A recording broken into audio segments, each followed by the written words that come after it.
사무엘상 12장 1절로 7절까지 말씀. 사무엘이 온 이스라엘에게 이르되 보라 너희가 내게 한 말을 내가 다 듣고 너희 위에 왕을 세웠더니 이제 왕이 너희 앞에 출입하느니라. 보라 나는 늙어 머리가 휘어졌고 내 아들들도 너희와 함께 있느니라. 내가 어려서부터 오늘까지 너희 앞에 출입하였거니와 내가 여기 있나니 여호와 앞과 그의 기름 부음 받은 자 앞에서 내게 대하여 정언하라. 내가 누구의 소를 빼앗았느냐 누구의 나귀를 빼앗았느냐 누구를 속였느냐 누구를 압제하였느냐 내 눈을 흐리게 하는 뇌물을 누구의 손에서 받았느냐 그리하였으면 내가 그것을 너희에게 갚으리라 하니 그들이 이르되 당신이 우리를 속이지 아니하였고 압제하지 아니하였고 누구의 손에서든지 아무것도 빼앗은 것이 없나이다 하니라. 사무엘이 백성에게 이르되 너희가 내 손에서 아무것도 찾아낸 것이 없음을 여호와께서 너희에게 대하여 정언하시며 그의 기름 부음을 받은 자도 오늘 정언하느니라 하니 그들이 이르되 그가 정언하시나이다 하니라. 사무엘이 백성에게 이르되 모세와 아론을 세우시며 너희 조상들을 애굽 땅에서 인도하여 내신 이는 여호와이시니 그런즉 가만히 서 있으라. 여호와께서 너희와 너희 조상들에게 행하신 모든 공의로운 일에 대하여 내가 여호와 앞에서 너희와 담론하리라. 아멘. 사무엘상 12장은 사무엘이 그 마지막 고별 선교를 하는 장면으로 이렇게 기록되어져 있습니다. 오늘 보면 서론 부분이고요. 내일 나눌 얘기들은 이제 왕을 세우는 것이 무슨 의미인지 이런 얘기를 쭉 해요. 그리고 이제 고별 설교하고 난 뒤에 사무엘이 어디로 가느냐? 라마로 갑니다. 라마는 자기의 고향 동네예요. 고향으로 이제 낙향을 해서 노년 생활을 하는데 라마에서 뭐 하냐 하면요. 이제 그때부터 해서 본격적으로 제자를 기르는 사역을 합니다. 할렐루야. 목사의 인생을 살면서 어저께 친구 만나가지고 같이 이렇게 걷다가 보니까 하늘 한쪽 끝에 무지개가 뜨더라고요.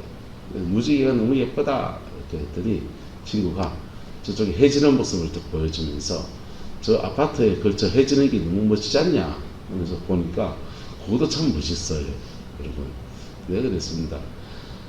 해 뜨는 일출도 아름답지만은 해가 지는 일몰도 참 아름다워야 합니다. 할렐루야. 아름답고 실제로 아름답고 또 우리 인생도 누가 태어날 때는 희망 때문에 야 누가 태어났다 야야 집안에 아들 낳았다 뭐 이래가지고 뭐 누구 딸을 놓으면 큰 딸은 뭐 살림 미친다 이러면서 축복하고 자랑하고 뭐 그러지만은 축하하고 하지만은 인생을 마감할 때도 그렇게 축복과 하나님의 은혜가 그렇게 임해야 되는 줄 믿습니다. 할렐루야. 예, 한번 따라합시다. 일출도 아름답지만 석양도 아름답다. 그 인생 되시기를 예수님의 이름으로 축복합니다. 사무엘이 이제 현직의 사사로서의 모든 사역을 이제 마무리를 짓습니다. 그리고 마무리 짓고는 마지막 고별 설교를 해요. 고별 설교를 하고서는 고향 라마로 내려가서 뭐 하느냐? 거기서 민족을 위해서 막 기도하는 중보하며 기도하는 일들의 인생을 다 드리는 거예요. 그런데 그렇게 해나갈 때 그를 따르는 많은 젊은이들이 몰려와서 함께 그들과 공동체를 이뤄요. 그게 이제 라마노요스의 선지자 공동체입니다. 중세로 말하면 수도원들이 있었고요. 그 수도원들에서 이렇게 인생을 늘 평생을 들여서 이렇게 하나님 앞에 기도하면서 가는 그런 공동체가 있었는데 성경에서 이제 그런 영성 공동체 운동을 펼친 사람이 여러 나오는데 그 첫 번째 모습이 바로 사무엘에게서 그래 나오는 거예요. 할렐루야. 한국 교회도 이제 복음이 들어오고 이제 꽤 오랜 세월이 지나면서 목회자들이 은퇴 후에 그런 사역을 하시는 분들이 들어 계셔요. 대표적인 분이 이제 김진홍 목사님이 은퇴하시고 난 뒤에 자신의 퇴직금, 두레교에서 받은 퇴직금을 다 모아가지고 동두천에다가 이제 두레 수도원을 열었습니다. 수도원을 열고서 거기서 공동체 생활해요. 근데 저는 이제 은퇴자들이 모여서 같이 매일 예배하고, 그리고 노동도 하고, 산책도 하고, 여가 생활도 하고, 그리고 뭐 기도 생활도 하고, 가끔씩 그 두레 수도원에서 이제 사모님들 모여서 사모 영성 수련회 이런 것도 하고, 영성 훈련 이런 것도 하고, 이런 것처럼 합니다. 영락교회에서 은퇴하신 임영수 목사님이 이제 또 그 나름 공동체를 열어가지고 그 공동체에서 또한 그런 일들을 합니다. 이거는 기도원하고는 좀 성격이 좀 달라요.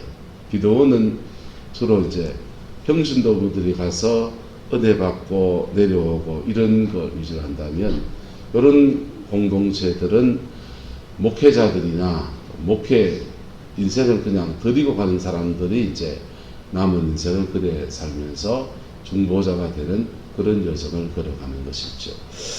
어쨌든 사무엘도 이제 인생을 누구나 다 마감해야 될 때가 됐는데, 그의 사역을 마감해야 되는 그런 시점에 이르러서 마지막 설교 말씀을 전하는 것입니다. 그때 마지막 말씀의 일성은 이렇게 펼쳐집니다. 사무엘이 온 이스라엘에게 이르되, 보라, 너희가 내게 한 말을 내가 다 듣고 너희 위에서 누구를 세웠다 합니까? 왕을 세웠다.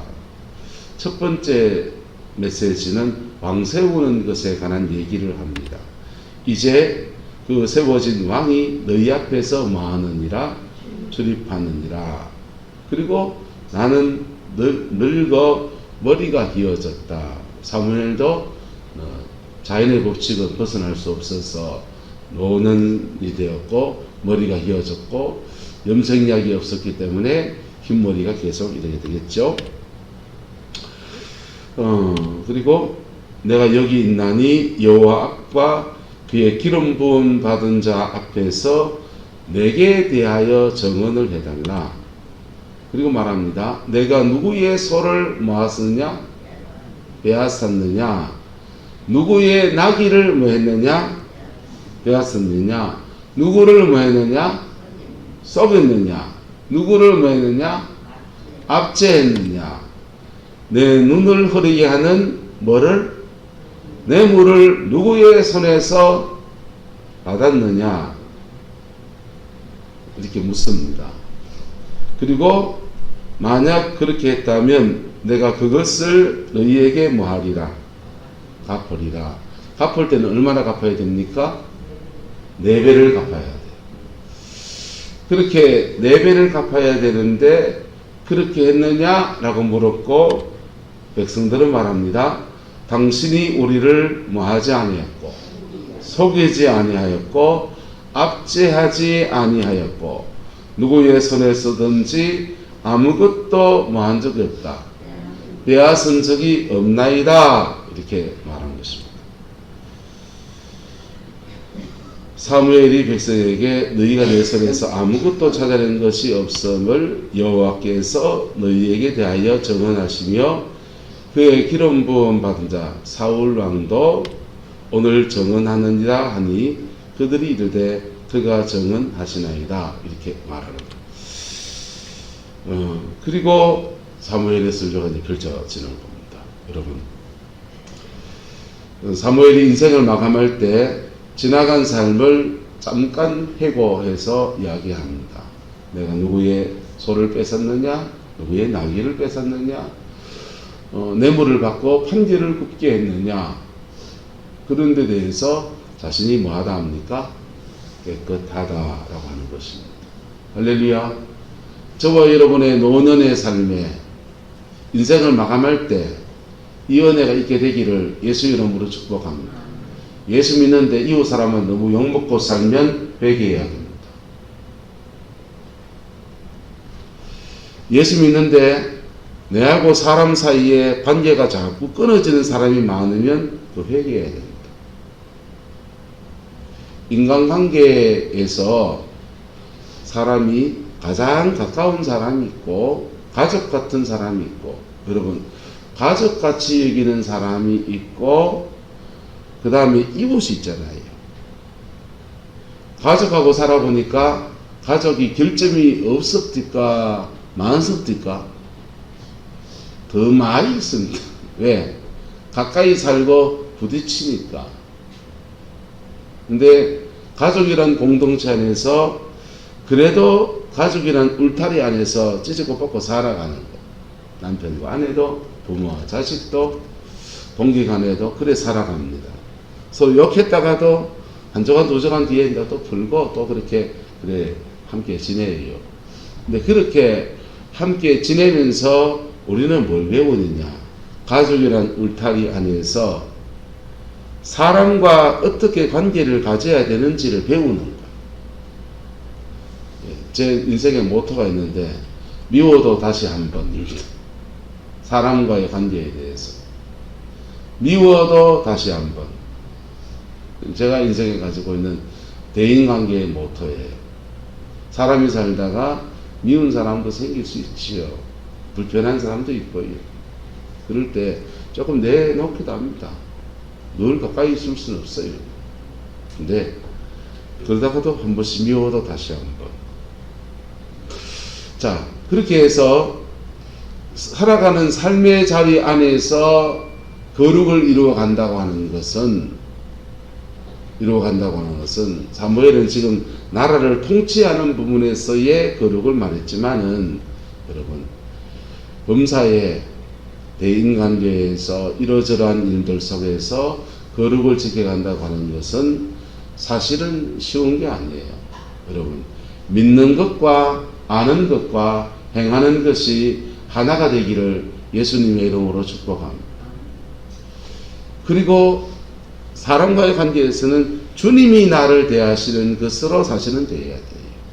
성경 말씀에 내가 너희를 사랑한 것 같이 너희도 서로 사랑하라 이랬거든요. 그러니까 구약 말씀에는 사랑에 대한 말씀이, 한번 따라합시다. 너희 몸을 사랑하듯이 이웃을 사랑하라. 이웃 사랑의 기준이 내 몸이에요. 내가 나를 사랑하잖아요. 그걸 기준 삼아서 이웃을 사랑하는 것. 그래서 나하고 평등하게 대하는 수준에서 그래 하는 것. 근데 신약의 관계는 달라요. 신약의 관계는 주님이 우리를 사랑하듯이, 그리고 주님이 나를 사랑하셨듯이 나도 다른 사람을 사랑하라는 겁니다. 주님은 자기를 찌르는 자들 향해서도 주여 저들의 죄를 사하여 주옵소서, 저들이 하는 것을 알지 못하나이다 이랬습니다. 이게 주님의 사랑에는 용서라는 것이 이렇게 넣어 있는 거예요.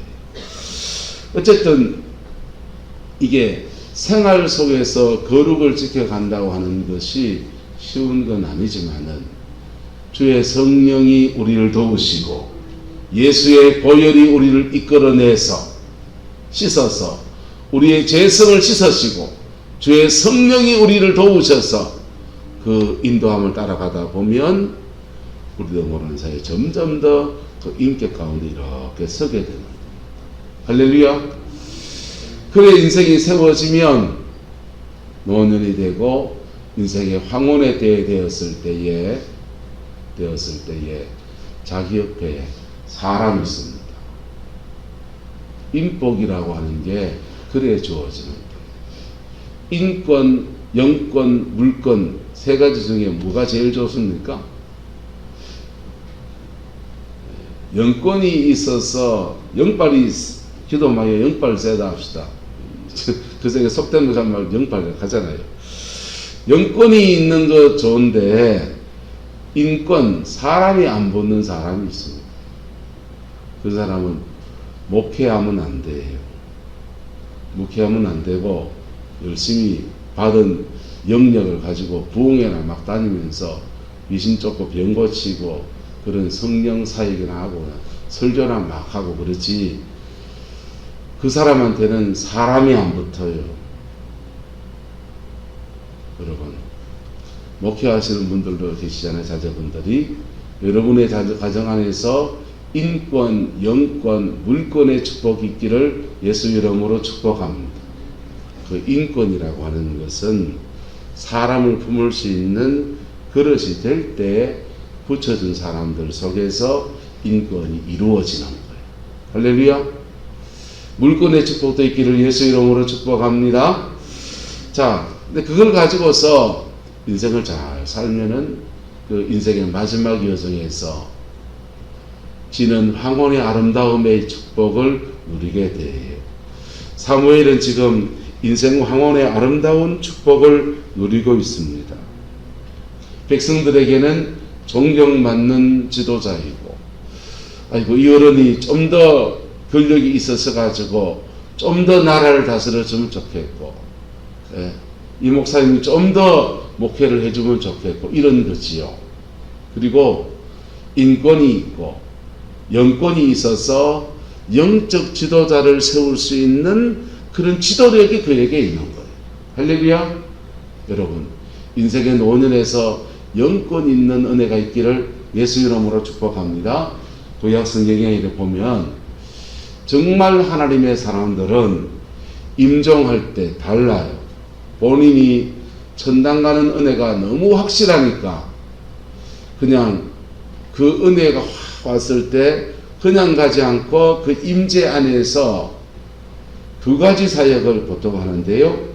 예언 사역을, 그의 자녀와 그와 인생을 함께 했던 사람들에게 예언해 주려고. 창세기 49장 50장은 야곱이 임종할 때 그 12아들들에게 예언해 준 겁니다. 그 예언이 축복의 말씀인 것도 있고 저주도 있어요.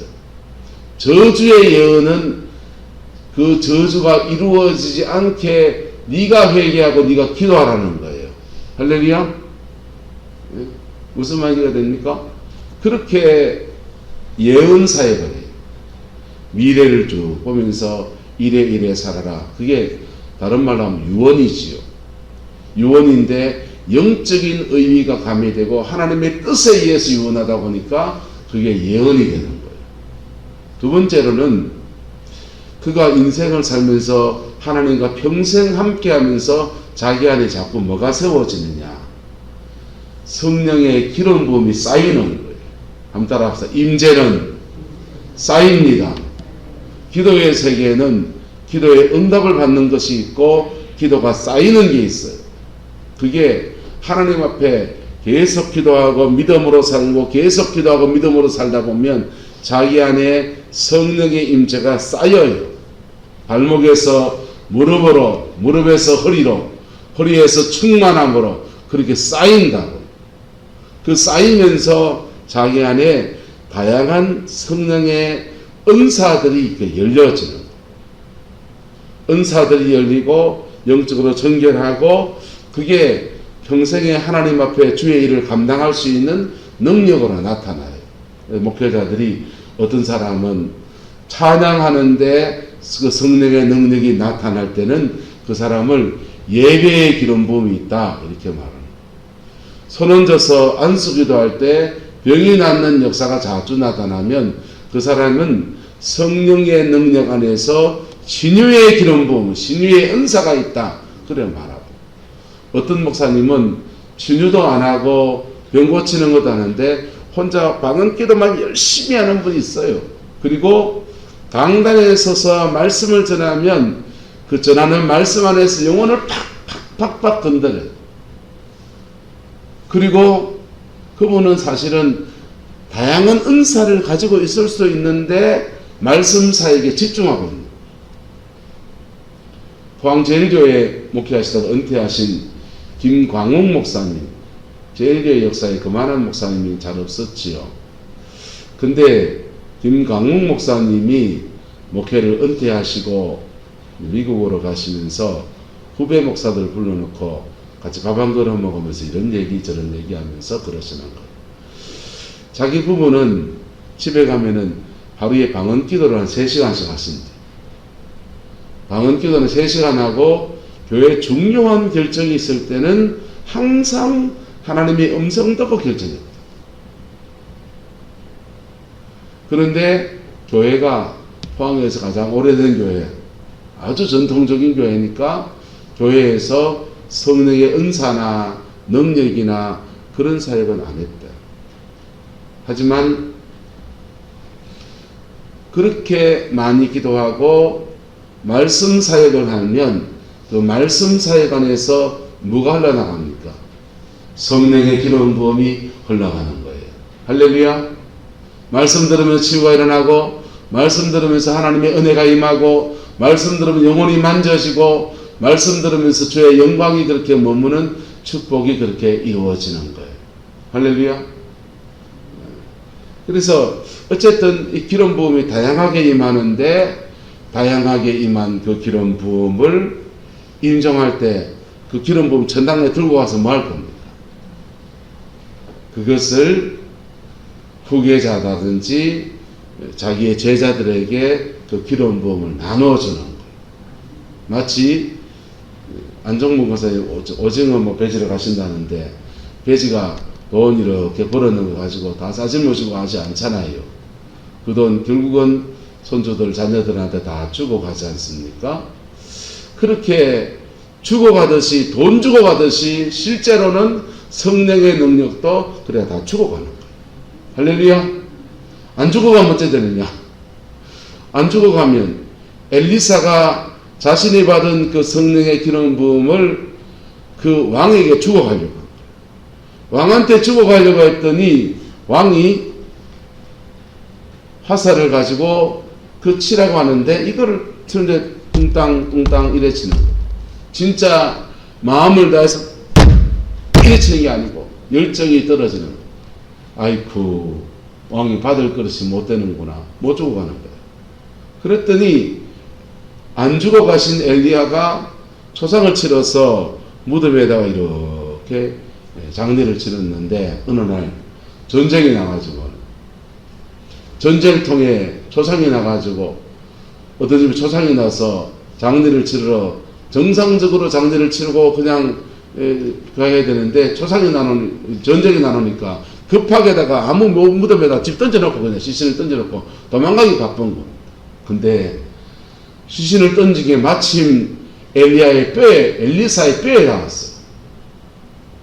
엘리사의 뼈에 닿았는데 엘리사에게 있는 기름 부음이 그 뼈에 남아있었는지 이게 옮겨 붙으면서 죽었던 사람이 살아나버려. 그게 기름 부음이에요. 여러분 임종할 때 자제분들에게 물려줄 돈이 한 10억쯤 있습니까? 한번 따라합시다. 돈 못 물려줄 바에는 기름 부음을 물려줍시다. 할렐루야. 네. 돈 못 물려줄 바에는 기름 부음 물려주세요. 사실은 돈 물려주는 것보다 기름 부음을 물려주는 것이 훨씬 낫습니다. 사무엘은 인생을 마감하는 설교할 때 지나간 삶의 깨끗함을 백성들에게 인정받습니다. 얼마나 귀합니까?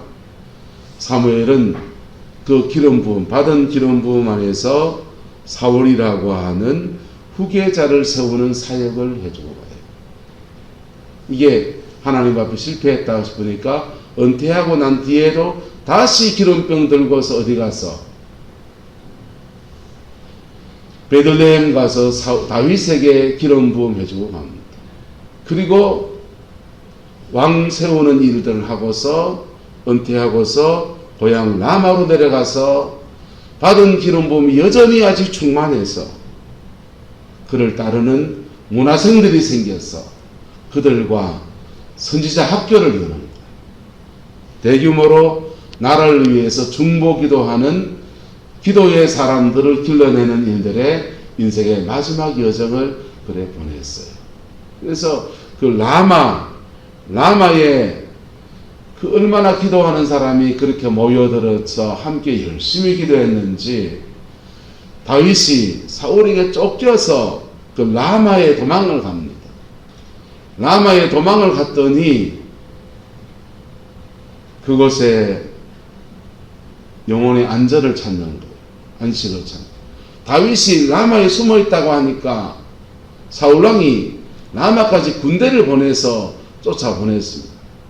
쫓아보내니까 그 군인들이 라마 가까이 오면 성령의 임재가 너무 강하니까 군인들이 거기서 예언하고 무장해제돼 가지고 다시 다보더라고 그런 거예요. 마지막에 사울왕이 열받아 가지고 내가 가볼 거다 하면서 본인이 갔어요. 본인이 라마에 갔더니 라마에 가까이 갔더니 사울에게도 뭐가 임해서 하나님의 성령이 임해서 빨가벗고 예언을 하고 있는 거예요. 그때 예언은 어떤 예언이다 했습니까? 그럴 때 하는 예언은 자신의 인생에 대해서 예언하는, 다른 사람한테 요옥식 장로님이 이런 복이 오고 이런 인생이 되고 이렇게 되고 이거 이렇게 하고 남한테 예언하는 말이 안 와요. 하나님은 언제나 먼저 하시는 것은 내한테 말하고 내가 그 그릇이 되면 나를 통해서 남한테 말하는 거. 그 라마에서 받은 예언들은 너 이렇게 하다가 죽는다. 왕위는 다윗에게 넘어갈 것이고, 그리고 너희 가문은 철저히 망할 것이다. 지금이라도 너 돌이켜라. 그게 예언이에요. 그 말, 그가 스스로 한 예언에 대해서 그가 붙잡으면 그는 왕의 집 내려놓고 사위잖아요. 사위한테 정권을 이양하고, 그리고 사위한테 나는 이런 부분에 실패했는데 너는 좀 더 좋은 왕으로서 인생을 살고 그렇게 나라를 통치해라. 잘 코치해 줬으면 사울도 황혼이 아름다운 사람이 될 거예요. 여러분, 인생의 끝이 아름다운 사람 되기를 예수 이름으로 축복합니다. 태어나는 것은 주변 사람들이 아름답게 봐줘서 야 태어났다고 축복해 주지만은 인생의 끝이 아름다운 것은 본인의 몫이에요. 목사가 돼서 교인들 장례를 치릅니다. 장례 치를 때 죄송하지만 아무 할 말이 없는 분들이 계셔요. 초당 치르면서 별로 이분에 대해서 말하고 싶지 않은 분들이 들어 계셔요. 뭐 하겠습니까? 그러면요, 의례적인 설교를 하지요.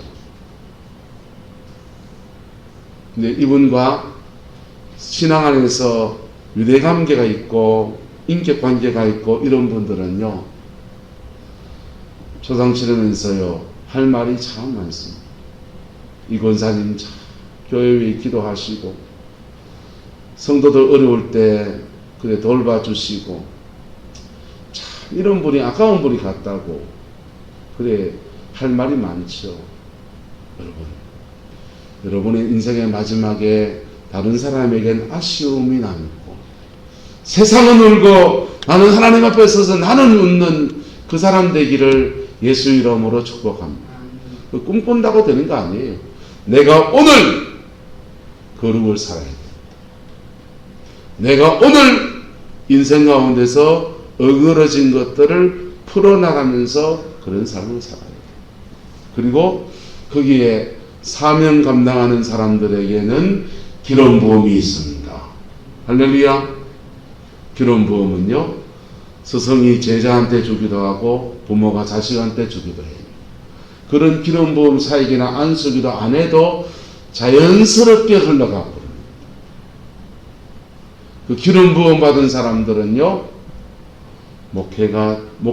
목회하면 목회가 달라요.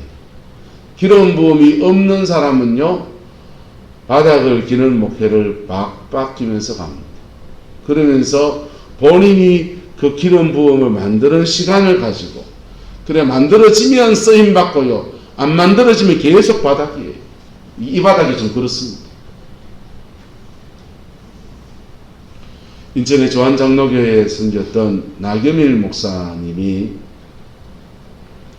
목회를 이렇게 했는데 이분은 말이 어눌하셔요. 말이 어눌하셔서 서울대학교 나와서 똑똑하신데 말이 어눌하셔서 인천에 500명 교회에 부임했더니 교인들이 쓱쓱 빠져나간 쫓겨났습니다. 그 다음에 임지를 찾아서 간 데가 주한장로교회. 교인이 150명이었습니다. 150명 교인인데 말씀 전하고 사역하는데 교인들은 수근수근 거립니다. 목사님 발음이 이상해, 말이 이상해, 배짜라기 같아, 이러는 거예요. 본인도 알죠. 하나님 앞에 기도합니다. 하나님, 교인들이 나가도 되는데 한 명씩 한 명씩 쪼매씩 나가게 하옵소서. 그래야 안 쫓겨나니까. 그렇게 기도하는데 결정타가 터집니다. 부목사가 목사님이 그래가지고 안 됩니다 하면서 이 빠른 소리를 막 해야 되는 겁니다. 후배 목사한테 그 소리 듣고 나니까는 이게 법원도 나고 화도 나고 절망감에 시달립니다. 이분이요. 그 길로 기도원에 가서 40일 금식을 40일 금식을 하고 나니까 자신 안에 뭐가 채워져요? 기름 부음이 채워져요. 기름 부음이 채워지니까 평소에서는 혀가 이렇게 자른데 설교할 때는 되게 티 안 나게 잡히는, 그리고 그 기름 부음 안에서 좀 혀가 짧은 설교를 하시는데도 성령의 역사가 쭉 풀어지니까 교회가 이렇게 성장하기 시작합니다. 너무 감사하고 그 영혼들을 돌보는 건 너무 고맙고 그래서 그렇게 미친 듯이 목회를 하는데 갑자기 어느 날부터 배가 막 남산만큼 차올라가기 시작합니다. 복수가 차올라가는 거예요. 병원에 급하게 쫓아갔더니 간암이라는 겁니다. 그리고 의사가 그래요. 이 지경이 될 때까지 이제 오시면 어떡하십니까? 사망 선고를 내죠. 간암 사기.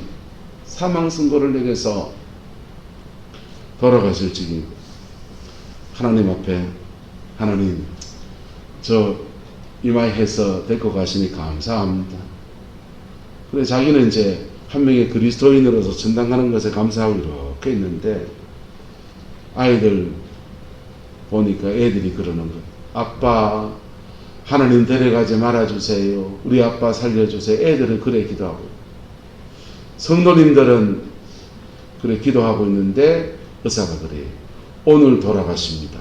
하는 날이 주일날입니다. 사모님이 교회의 장로님들하고 부교육자라고 병실에서 전화통화하면서 우리 목사님 오늘 돌아가신답니다. 온 교인들이 목회자, 담임 목사님 없는 예배를 드리면서 예배 시간마다 그 설교도 안 하고 찬양 한 곡으로 계속 기도만 하고 그렇게 온 성도들의 중보기도가 확 밀려왔는데 그날부터 아침에 월요일 주일 지난 아침부터 이분이 대변이 말해서 대변을 보는데 한 바가지 변을 보는, 한 번 변을 보고 또 한 번 변을 보고 일주일째 새까만 변을 일주일 꼬박 변을 봅니다. 그리고는 그 복수가 다 빠지고 일주일 만에 병원에서 사망 선고 받은 사람이 퇴원에 나온 거예요. 할렐루야. 근데 본인이 40일 금식하면서 받은 은혜에다가 성도님들의 깊은 중보 안에서 목사님의 기름 부음의 수위가 높아져서 우리 통합적 교단에서 명성교회와 인천 주한장로교회의 양대 부흥의 역사가 일어난 거예요. 할렐루야. 교단의 가장 큰 교회가 됐잖아요. 그게 기름 부음이에요. 기름 부음을 물려받든지 자기가 쌓아서 만들든지 한번 따라합시다. 기도가 쌓여야 역사합니다. 에덴 동산에서 성령의 역사는요, 내주하는 성령, 임하시는 성령, 그리고 역사하는 성령 하나 나타나. 세 가지 성령 역사입니다. 근데 역사하는 우리 오늘 시대에는요, 예수 안에서 믿고 거듭나서 내주하는 성령 받고 기도 열심히 하다가 임하시는 성령을 받는데 임하시는 성령 한 번 받으면 역사하는 게 아니고 임하시는 성령을 받으면서 자기 안에 계속 뭐가 쌓인다? 기도가 쌓여요. 발목에서 무릎에서 리로 충만하게 쌓여요. 쌓여지면 그때부터 본물이 터지면서 역사하는 성령, 강같이 역사하시는 은혜가 주어지는 거예요. 그런 역사가 일어나기 전에는요, 자기 안에서 그냥 영혼의 샘이 있어서 갈급할 때마다, 기도할 때마다 자기 안에서 자기 영혼을 적시는 그 정도밖에 안 된다고요. 근데요, 임재가 쌓이면 내 가정에 무거운 것들을 그냥 밀어젖히면서 역사하기 시작합니다. 목사가 됐어요. 기도가 쌓이고 또 쌓이고 쌓이면 역사가 일어나요. 목사가 은혜 받은데 왜 교회가 부흥 안 하냐? 안 할 수 있습니다. 기도가 쌓이는 과정이니까. 목사님 설교를 그래 잘하는데 왜 교회가 안 부흥하죠? 예, 교인이 왜 안 변하죠? 설교한다고 목사 교회는 안 변합니다. 잘 안 변합니다. 인생은 잘 안 변해요. 그런데 기름 부음이 쌓여서 역사할 때 되면 다른 일들이 일어나게 되는 거예요. 그 역사가요, 정치, 경제, 사회, 문화 전반에 그냥 기도가 쌓인 속에 흘러가서 이루어진 게 이 대한민국, 위대한 대한민국 역사가 그냥 만들어진 거예요. 여러분의 가정과 삶의 자리에도 동일합니다. 기도하십시오. 기도를 쌓으십시오. 쌓은 기도가 역사할 때 되면 그렇게 한 시대를 쓰임받는, 그리고 다 쓰임받고 난 뒤에 그 다음은요, 그 기름 부음 안에서 아름다운 황혼의 역사가, 아름답게 늙어가는 아름다운 은혜의 역사가 진짜 믿는 그리스도인의 삶에서 부러지게 되는 거예요. 예. 피터 와그너 목사님이 1000명의 목사님들을 조사를 해보니까 1000명의 목사님들 중에서 80%, 800명의 목사가 목회가 광야 목회. 자기 기도 쌓는 시간, 지 만들어 쉬는 시간에 80%를 다 보내는 바닥을 기는 목회라. 20% 정도의 목사님들이 그 여정을 지나서 자신의 가나안의 목회를 펼치, 하나님 앞에 제대로 쓰임받는 역사들이 일어나는 거예요. 그리고 그 20%의 목사님들 중에서 전체는 10% 되겠죠. 10%의 목사님들이 목회를 마감하고 난 뒤에 그 다음 받은 은혜가 너무 귀하고 따르는 사람들이 있어서 그 다음 목회자를 세우는 그런 일들에 기름 부음에 쓰임 받더라고요. 할렐루야. 여러분의 이야기가 되고 저는 제 이야기가 되기를 소망합니다. 20% 안에 제가 들어가고 20% 안에 열심히 하나님 앞에 쓰임 받다. 그리고 그 10% 안에 들어가서 다음 목회자들을 세워가는 그런 사역하고 싶어요. 그게 이런 사람이 누구다? 사무엘입니다. 할렐루야. 그것을 사무엘이 인생 마지막에 말씀 전하면서 그렇게 마감하는 것입니다. 이 아름다운 마무리가, 인생의 마무리가 저와 여러분의 마무리가 되어지기를 주의 이름으로 축복합니다. 기도하겠습니다. 좋으신 아버지 하나님, 사무엘의 마지막, 인생의 마지막 설교들을 함께 나누고 있습니다. 주님, 우리가 목회를 하는 사람은 다는 아니지만은 이렇게 석양이 아름다운 인생 되어질 수 있도록 하나님 축복하여 주옵소서. 경건한 삶을 살게 하시고 경건하지 못한 것들을 주 앞에서 끊고 회개해서 다시금 회복의 은혜가 주어지게 인도하여 주시고 내게 준 사명 끝까지 잘 감당해서 끝이 아름다운 인생 되어지게 축복하여 주옵소서. 여호와께서 함께해 주시기 원합니다. 성공의 자녀들 가운데서 주의 길을 걷는 자녀들이 여럿 있습니다. 성령의 기름 부음이 그들에게 충만히 임할 수 있도록 하나님의 은혜를 주시고 본인이 깊은 기도의 사람이 되어지게 역사하여 주시고 또한 아버지 하나님 정말 깊이 기도하신 분들을 멘토로 만나는 만남의 축복도 이루어지게 우리 하나님 주장하여 주옵소서. 여호와께서 은혜 주시기를 원합니다. 예수님의 이름으로 축복하며 기도드리옵나이다. 아멘.